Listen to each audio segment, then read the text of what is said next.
Olá, você encerrou as atividades referentes à aula anterior e agora nós já podemos conversar sobre a abordagem em suporte básico das emergências toxicológicas. Vamos observar quais são os nossos objetivos e onde essa aula se encaixa no nosso módulo. Temos aqui as aulas de número 8 e 9, que envolvem a abordagem das emergências toxicológicas e sua posição no nosso módulo. Ao final, esperamos que o aluno seja capaz de descrever os passos de uma abordagem em suporte básico nas emergências toxicológicas mais comuns. Para isso, vamos rever o conceito de intoxicação exógena. Lembre-se da aula anterior. Intoxicação exógena é a consequência clínica ou bioquímica da exposição aguda a substâncias químicas encontradas no ambiente. Já vimos que pode ser na água, no ar, em alimentos, plantas, etc., ou mesmo isoladas, como pesticidas, medicamentos, produtos de uso industrial e até domiciliar. Outro aspecto importante é conversarmos sobre os objetivos da abordagem em suporte básico.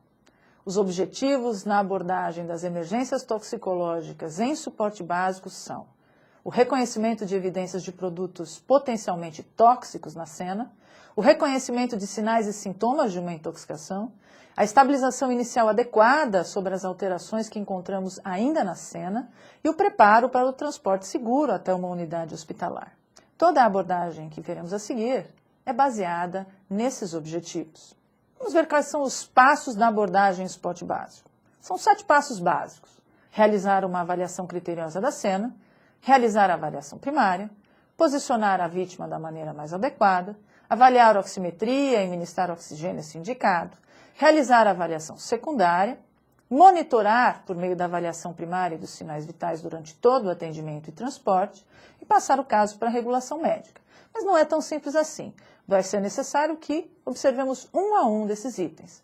Outro aspecto importante a comentar é o seguinte: a avaliação criteriosa da cena e a avaliação primária devem ser realizadas de maneira concomitante, embora aqui, de forma didática, vão ser mostradas em separado.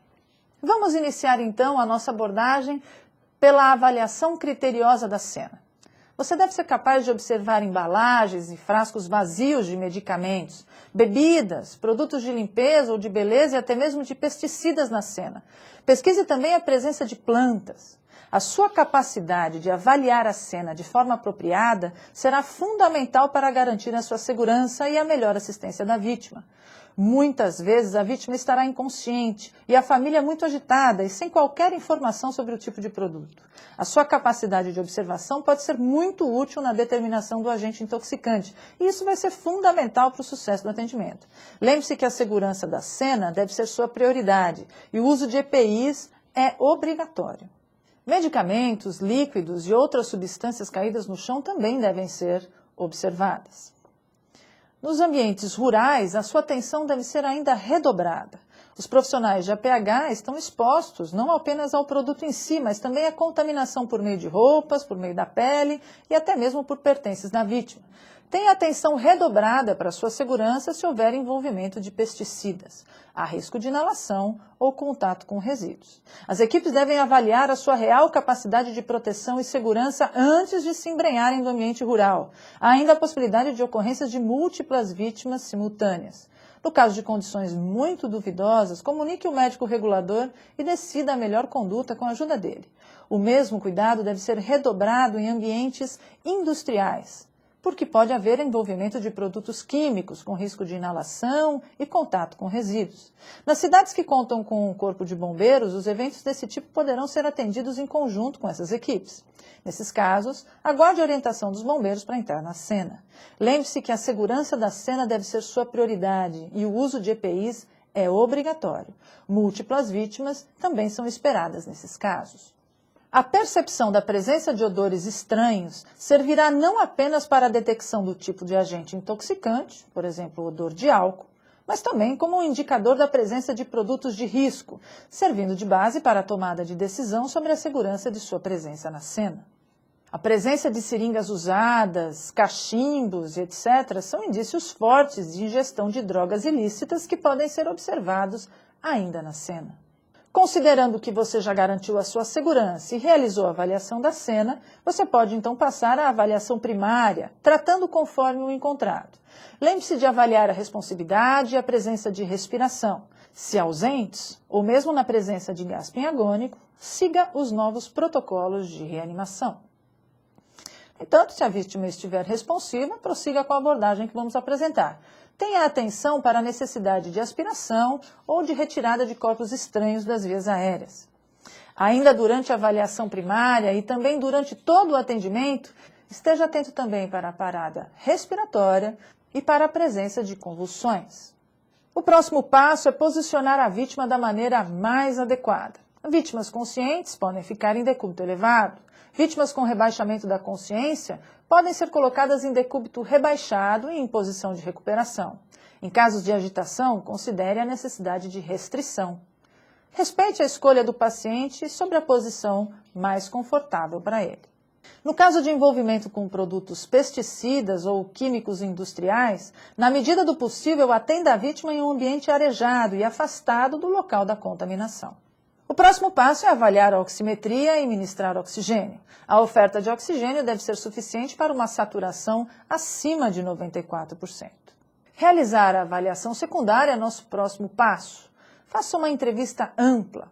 Já sabemos, alergias, medicamentos em uso. Quanto aos medicamentos em uso, você poderá descobrir que é um paciente que faz uso de múltiplos medicamentos, como no caso dos idosos. Com relação ao passado médico, um paciente com doença psiquiátrica pode ter se envolvido com uma dosagem exagerada de medicamentos.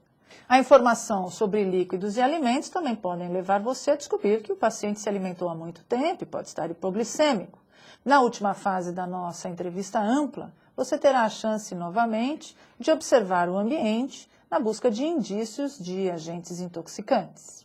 Durante a avaliação secundária, precisaremos fazer uma entrevista mais direcionada quando formos atender um paciente vítima de intoxicação exógena. Saber a profissão da vítima, onde ela trabalha e qual tipo de atividade que ele exerce são aspectos importantes, pois podem informar sobre a possibilidade de contatos com agentes intoxicantes ou mesmo sobre a facilidade em consegui-los. Vamos a alguns exemplos. No campo, um trabalhador rural pode ter tido contato com produtos agrícolas. Um funcionário de uma farmácia pode ter conseguido acesso a medicamentos de uso controlado. Um trabalhador de uma indústria pode ter tido contato com um agente químico durante as suas atividades. Nunca deixe de perguntar qual a profissão da vítima que você está atendendo numa situação como essa. É fundamental para a abordagem e suporte básico saber a via de exposição, a quantidade usada e o tempo de uso deste agente intoxicante. É importante saber se o paciente fez uso de algum medicamento ou produto nas últimas horas. E principalmente saber como usou e quanto usou. Nessa fase, portanto, estamos coletando a história da ocorrência. Tenha especial atenção com trabalhadores de áreas rurais e usuários de medicamentos controlados, além de idosos que moram sozinhos e eles podem ter utilizado medicamentos de forma equivocada. Ainda em sua entrevista direcionada, busque saber se a pessoa participou de alguma atividade em comum ou esteve em um lugar diferente do habitual. Pode ser uma festa, pode ser uma fazenda, pode até ser no próprio laboratório de uma escola. Encerrada a entrevista direcionada, passamos à parte das queixas e dos sinais vitais. A queixa principal pode ser uma parestesia em membros, náuseas, vômitos em excesso, até mesmo palpitações. Dê crédito importante à queixa do paciente e estimule-o a descrever os sintomas, pois serão de grande valia para o médico regulador tentar organizar as informações e delimitar o agente causador. A avaliação da pele é outro aspecto interessante e necessário na abordagem suporte básico. Quanto à pele, esteja atento à presença de sinais de desidratação, como o turgor diminuído. Quanto à coloração, esteja atento à presença de cianose, palidez ou rubor na pele. A temperatura pode estar aumentada ou diminuída. Em casos de hipotermia, lembre-se de manter o aquecimento. Nos casos de hipertermia, você pode utilizar compressas frias umedecidas em soro fisiológico. Essas compressas podem ser colocadas na cabeça, na fronte, no pescoço, nas axilas, nas laterais do tórax e até mesmo na região inguinal. O uso de compressas frias poderá ser necessário prioritariamente em eventos envolvendo a intoxicação por êxtase, por exemplo. Como vimos, as intoxicações exógenas provocam muitas alterações de consciência.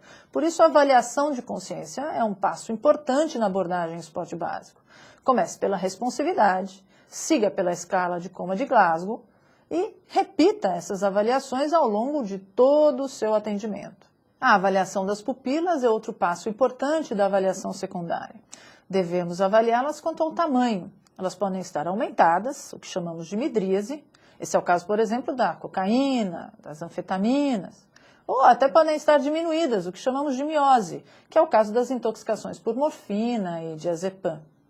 Devemos avaliar as pupilas ainda com relação à sua responsividade à luz e com relação à simetria, tanto no tamanho quanto na responsividade. Neste exemplo, temos aqui uma assimetria das pupilas com relação ao tamanho. A avaliação da glicemia capilar é outro passo importante. Você deve observar se este procedimento está previsto no seu protocolo. Se previsto, execute. Se não previsto, consulte a regulação médica. Siga a técnica prevista pelo fabricante. Apesar de termos visto tantas coisas que devem ser feitas, nunca é demais relembrar o que não deve ser feito. Não estimule o vômito nas vítimas de intoxicação. Não administre leite, água ou qualquer outro produto para beber. Não administre antídotos ou medicamentos sem autorização do regulador. Saber o que não deve ser feito também é um passo importante da abordagem.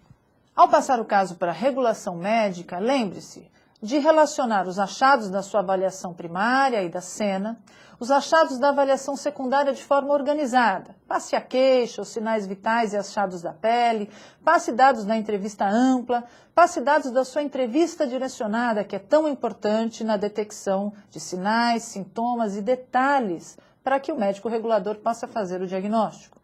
Passe dados ainda dos achados de Glasgow, de pupilas, de oximetria e de glicemia capilar. Aguarde as orientações suplementares do médico regulador. Ainda durante a passagem do caso para a regulação médica, esteja preparado para ler o rótulo de produtos e, na presença desses produtos na cena, transporte o frasco ou até mesmo o rótulo para o hospital de destino. Aguarde a orientação para procedimentos adicionais e de transporte. Registre tudo em sua ficha de atendimento, sejam os achados na cena, os achados na avaliação primária e secundária, os procedimentos que a família e que você fez, as orientações da regulação, as intercorrências e também o hospital de destino para onde você está transportando esse paciente.